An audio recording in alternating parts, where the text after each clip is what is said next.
Bonjour, dans cette vidéo je vais vous parler d'anémie.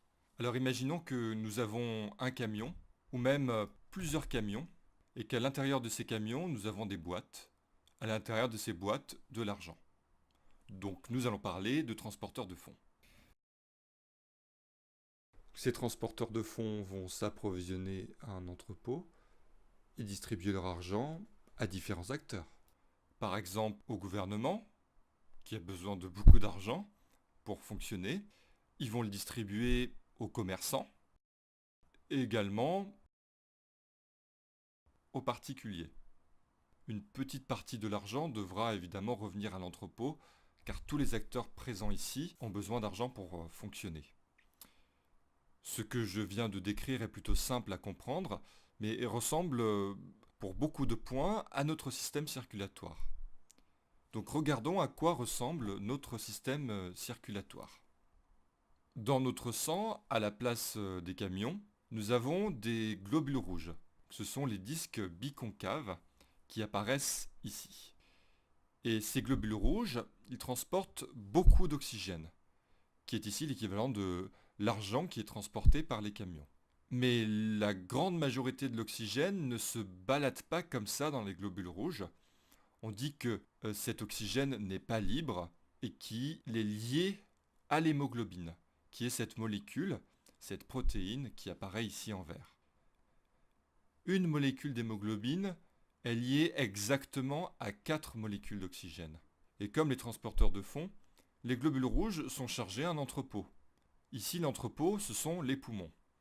Donc les globules rouges sont chargés dans les poumons et vont ensuite être envoyés vers le cœur, qui va les envoyer à son tour dans le reste du corps, où ils vont pouvoir distribuer l'oxygène qu'ils contiennent dans l'ensemble de l'organisme.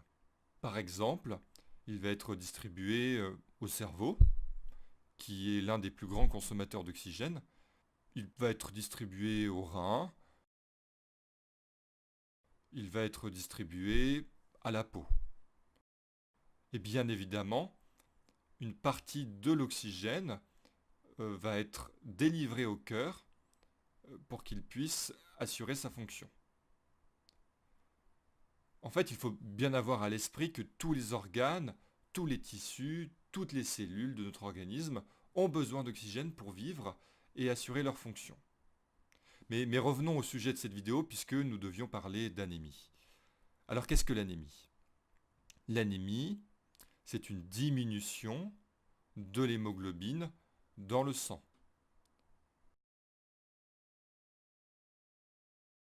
Et comme vous pouvez l'imaginer, cela conduit à une baisse d'oxygène contenu dans le sang et donc à une baisse d'approvisionnement des tissus en oxygène. Donc en cas d'anémie et en cas donc de baisse d'approvisionnement des tissus en oxygène, il va y avoir des signes et des symptômes qui apparaîtront. Par exemple, concernant le cerveau, lorsqu'il sera moins approvisionné en oxygène, vous allez observer une fatigue, qu'on appelle aussi asthénie. Vous pouvez également observer des vertiges, des maux de tête, qu'on appelle aussi céphalées. Et concernant le cœur, en cas d'anémie, vous pouvez observer une douleur thoracique qu'on appelle angor, notamment en cas d'activité physique, car le cœur, pour battre plus vite et plus fort, aura besoin de davantage d'oxygène dont il ne pourra pas être approvisionné. Et ceci est d'autant plus vrai chez les gens qui ont les artères du cœur, les coronaires, un peu encrassées. Et dans ces cas-là, on parle d'insuffisance coronarienne. Et concernant la peau, le manque d'hémoglobine va engendrer une décoloration de la peau, qui sera bien visible chez les gens qui ont une peau déjà claire. Et donc le patient va présenter une pâleur. Et comme l'oxygène est vital à toute cellule, l'organisme est capable de détecter une baisse de l'oxygène présent dans le sang et de mettre en œuvre des mécanismes qui vont permettre d'y remédier en cas d'anémie.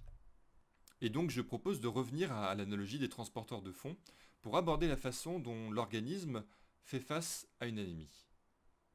Imaginez que vous êtes le responsable de ce système de transport de fonds et vous voyez des clients, donc le gouvernement, les commerces, les particuliers, se plaindre de ne pas avoir assez d'espèces parce qu'il n'y a pas assez de camions.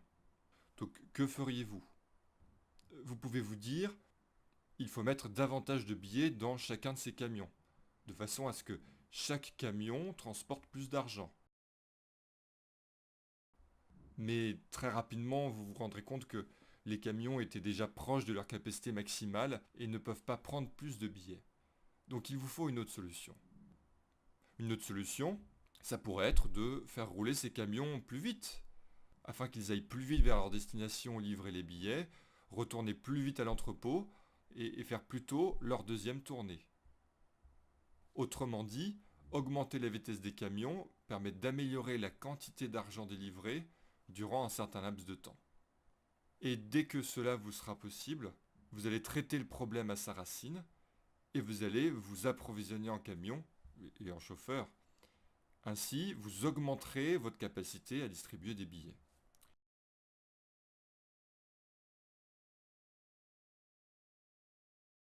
Eh bien, notre organisme va faire face à une anémie de la même façon. Premièrement, il va augmenter la quantité d'oxygène qui est délivrée dans le sang. Alors comment? Bien, en augmentant la fréquence respiratoire, afin d'enrichir les alvéoles pulmonaires en oxygène, et donc afin d'enrichir par voie de fait le sang en oxygène. Et malheureusement, ce mécanisme a un effet très limité car on ne peut pas obtenir une concentration en oxygène dans les alvéoles et dans le sang qui soit supérieure à la concentration d'oxygène qu'on observe dans l'air. Donc il faut une autre solution. Une autre solution, eh bien, plutôt que de faire rouler des camions plus vite, eh bien, c'est de faire circuler les globules rouges plus vite dans le sang. Pour cela, le cœur va se mettre à battre plus vite, donc il va y avoir une augmentation de la fréquence cardiaque pour augmenter le débit cardiaque. Ainsi, les globules rouges pourront atteindre plus facilement, plus rapidement les tissus, y délivrer leur oxygène et retourner plus vite vers le cœur et les poumons avant de faire un autre tour.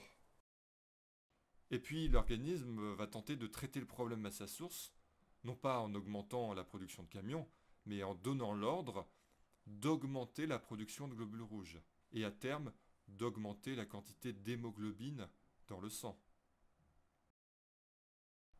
Et nous verrons dans les prochaines vidéos comment l'organisme procède pour augmenter cette production de globules rouges, et dans quelle mesure, dans quelles conditions il y parvient effectivement.